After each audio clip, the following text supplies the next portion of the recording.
Then we need to improve our worship of Allah.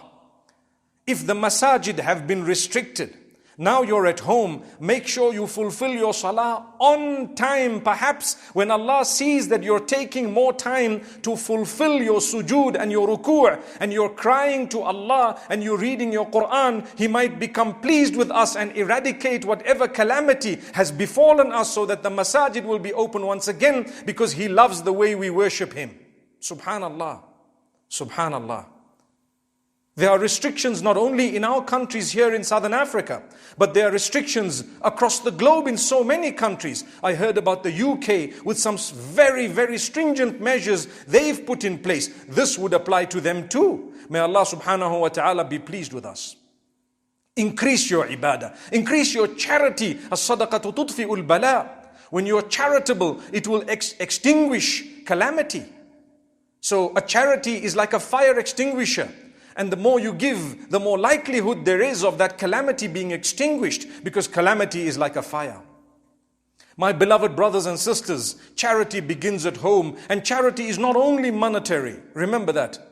Tabassumuka fi wajhi akhika sadaqa. The Prophet ﷺ talks about how the expressions on your face can become an act of charity. To smile at the face of your brother is an act of charity. If, my brothers and sisters, smiling at someone who's just your brother in faith is an act of charity, what about smiling at your own spouse, your children, your parents, your siblings, your relatives? Subhanallah. It might be difficult sometimes with a few misconceptions that have occurred, or a few differences that have occurred between you and your family members, but still be kind. Remember, these might just be your last days on earth.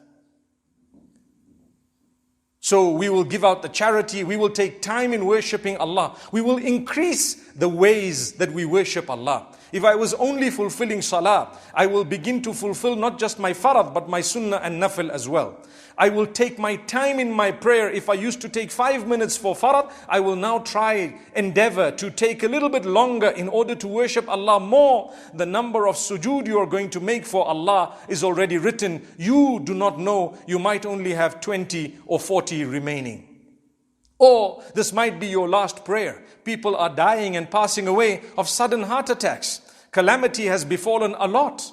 Just prepare for the day you're going to meet with Allah and you won't regret. Don't sit back and say, well, whatever Allah has written is already going to happen. He's written heaven and hell, and He knows where I'm going to go. So what's the point of me worshipping? That is similar to a person who's not taking precautions. He's claiming that Allah already knows, Allah has already destined things. Why should you take precautions?